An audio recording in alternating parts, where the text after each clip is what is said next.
Welcome. Today, I'm going to be talking about the idea of menopause as a portal. How many people have heard menopause being described as a portal? It's not a disease. Menopause is not something that we have to tolerate or hack our way through or overcome. It's definitely not a series of unpleasant or outright debilitating symptoms. Not that I'm discounting women are suffering. We'll talk a little bit about that. There's so much you can do for them. But menopause is so much more than that. It is a powerful stage of a woman's life. It is a needed transition period that takes us somewhere incredibly valuable. So today we're going to talk a little bit about that story about menopause, which I think we desperately need in our culture. So welcome. My name is Angela Warburton. I'm an Eastern medicine practitioner. I work in holistic lifestyle medicine, so using nutritional therapy, lifestyle medicine, herbal medicine, essential oils, natural ways of healing. I've been working in the clinic with women for over 25 years, and I'm a postmenopausal woman myself. And so I know what it's like to go through this journey. And I noticed that as I started to go through this journey, the messaging around midlife and menopause was horrible. It was depressing.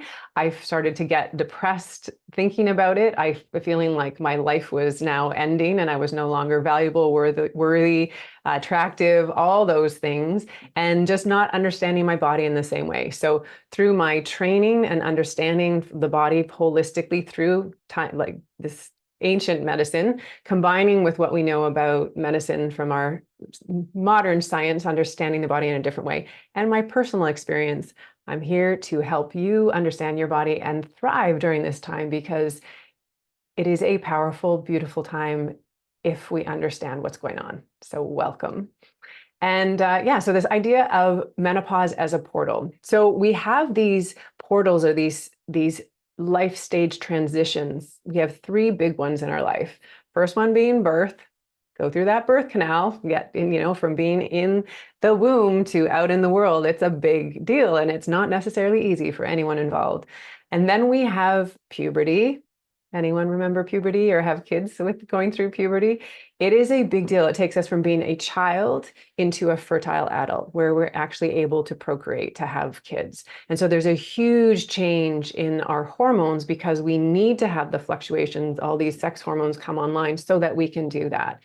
And then there's a point where the body says, you know what? It's taking a lot of resources for women to build up this lining every month, to produce a follicle, and then to shed that every month. So we use a lot of resources to have a cycle to possibly have a child. Whether or not you've had kids, your body is doing this. And I don't have biological kids, but my body did that for a number of years. And then so the body's really wise. We're programmed for longevity, for not wasting energy where we don't need to. So that's where we go through menopause. It's a shifting from this huge hormonal, it's not a roller coaster, but in a good way, where we have these shifting hormones throughout the month, to becoming a little bit more of a flat line with hormones, which is okay. We have enough hormones to be able to do what we need our body to do post-menopause if we live in a way that's in alignment, that feels good, that we're not overextending ourselves or living in a way that's out of alignment or disharmony in our body. And so when we go through menopause, then we're going to this next stage of life. So there's the physiological things that go through with menopause, we go through, but there's actually so much more. We've lived at this point, 40s and 50s, as you're going through perimenopause, you've lived, you know yourself better than you've ever known yourself. You have life experience, wisdom, you know what you like, you know what you don't like. One of the beautiful things that comes through this menopause portal is that we stop caring so much about what other people think about us and start to actually care about what we think about us, what's important, where are we putting our time, our energy, our resources. In Eastern medicine, we talk about this menopause as a rebirth. It's what we call a second spring. So if you think we have spring and summer, and it's where we have a lot of energy. If you think about your 20s and 30s, you had all this energy, you're out in the world, you're doing things, you can stay up till 3 in the morning and wake up at 8 and get to work and be okay, and your face looks great, and all those things with the youth, which are great when you're young. But then there comes a time where we're pulling in our resources. I think of fall, right? Nature's a great way to explain this. So come fall, if you live in a place, I live in a place with very distinct seasons. When the weather starts to get colder, the tree is analyzing what's going on, and it doesn't make sense to keep trying to grow leaves as they're pulling in, like we're getting colder and we go towards winter. So the tree will pull in its most valuable resources, its sap. It will pull the energy in and go to its core. And then it will let go of what's no longer serving. It will let go of the leaves. So the leaves, when they don't have those resources anymore, they'll dry up and they'll fall off. And that falls to the ground and it gets composted and comes back as nutrients for something else for the next year's growth. And if we think of energetically as people, we do that as well. In particular, like in menopause, that's what we're doing. It's almost like a shedding process. So you might notice things you're starting to get really irritated with, things that really weren't such a big deal in the past. You might be intolerant of things. You might be really just outright bored with things that you're doing. Relationships, there might be patterns that were happening in relationships that were fine. Everyone had their role in what they were doing, but all of a sudden it doesn't fit anymore. This is a way that our body, our mind, our psyche is saying, I don't want to do that anymore. It's not working.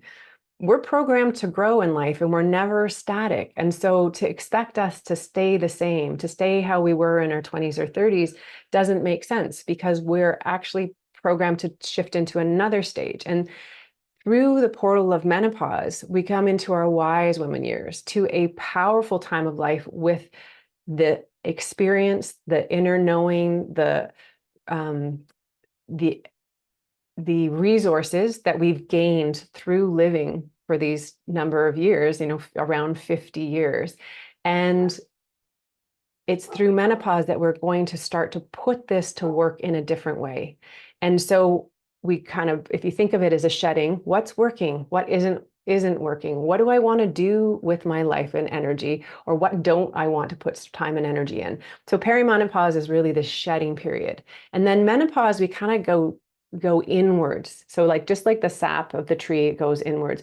We're bringing our energy inwards and connecting deeply with ourselves.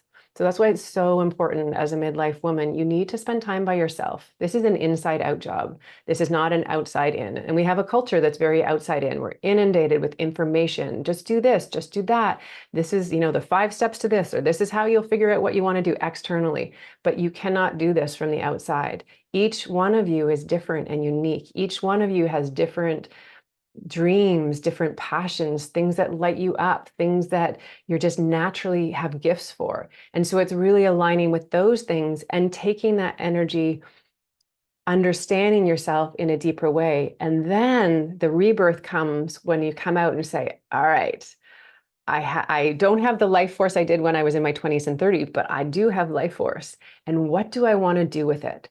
So in this second spring, when we've gone shed, not carrying around extra baggage. It's heavy to carry baggage you don't need, right?